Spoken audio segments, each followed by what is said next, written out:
Kaixo guztioi, bideo honetan, minus isa ber lau, minus bost isa karratu, gehi hogeita hamasei berdin zero ekuazioa ebatziko dugu. Ikusi laugarren mailako ekuazio bat dela, baina isa guztien berretzaileak bikoitiak dira. Beraz, hau ekuazio birkarratu bat da, eta ekuazio hau bigarren mailako ekuazio batera murriztu dezakegu. Z berdin isa karratu aldaketa eginez. Orduan, Z berdin isa karratu bada, orduan Z karratu berdin Z, hau da, isa karratu, eta hau karratura. Eta hau berreketaren berreketa denez, berretzaileak biderkatzen dira. 2 bider 2, 4. Orduan badakigu isa karratu berdin Z dela, eta isa ber lau berdin Z karratu. Eta hau ekuazioan ordezkatzen dugu. Eta daukagu, minus isa ber lau, Z karratu dena, minus bost isa karratu, Z dena, gehi hogeita hamasei berdin 0. Orain, bigarren mailako ekuazio bat dugu. Hau da, geneukan laugarren mailako ekuazioa, bigarren mailako ekuazio batera murriztu dugu.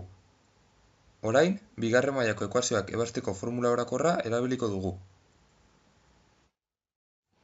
Z karraturen koefizientea, minus Z karratu dugu, hau da, minus bat bider Z karratu.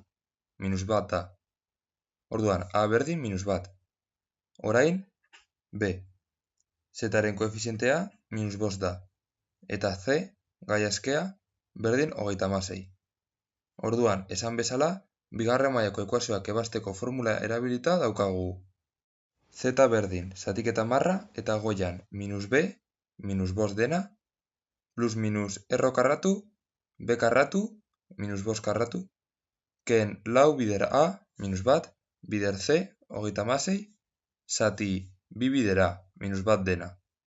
Eta hau da, zatiketa marra, goian, minus minus bost, hau da bost, plus minus erro karratu, minus bost karratu, minus karratu plus da, ez dugu ezer idazten, eta bost bider bost, hogeita bost. Eta orain, minus lau bider minus bat, lau, bider hogeita hamasei, gehi 154. Zati bi, bider minus bat, minus bi. Eta hau da, zatiketa marra, goian, bost, plus minus erro karratu, hogeita bost gehi 154, 169 da, zati minus bi. Eta hau da, zatiketa marra, goian, bost plus minus, orain, erro 169, zenbaki bat bider bere burua berdin 169 ematen duena, hori 13 da, zati minus bi. Hemendik bi soluzio ateratzen dira, bata plus eta bestea minusarekin. Plusarekin, bost gehi 13 zati minus bi. Eta hau da, zatiketa marra, goian, bost gehi 13 18 da, eta 18 zati minus bi, plus zati minus da, eta 18 zati bi bederatzi. Eta minusarekin, bost ken 13 zati minus bi. Eta hau da, zatiketa marra, bost ken 13 minus 8, zati minus bi. Minus 8 zati minus bi, minus zati minus plus da, ez dugu ezer idazten, eta 8 zati bi, lau. Gogoratu hauek, Zaren soluzioak direla. Bigarren mailako ekuazioaren soluzioak dira. Aldagai aldaketa eginez, lortu dugun ekuazioa hain zuzen. Baina guk, jatorrizko ekuazioaren soluzioak nahi ditugu, isarenak. Orduan, Zaren balio bakoitzerako, dagokion isaren balioak kalkulatuko ditugu.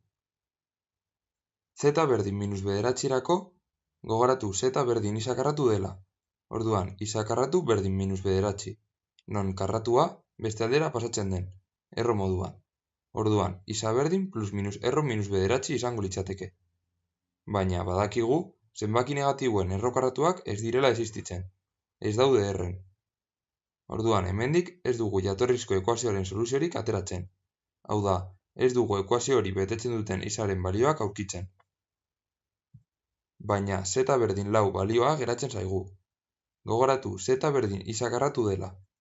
Orduan, isa karratu berdin lau, eta hemendik isa berdin plus minus erro karratu lau. Hau da, plus minus, eta zenbaki bat, bider bere burua lau ematen duena, hori bi da. Orduan, hemendik bi soluzio ateratzen ditugu. Bata isa berdin bi, eta bestea isa berdin minus bi. Orduan idazten dugu. Jatorrizko ekuazioaren soluzioak isa berdin bi eta isa berdin minus bi dira. Orduan, bi soluzio erreal ateratzen ditugu emandako ekuaziotik. Espero dut bideoa gustatu izana. Horrela bada, emaiozu like botoiari eta suskriba zaitez gure kanalera, non pizkanaka bideo berriak igoko ditugun. Eskerrik asko eta hurrengora arte.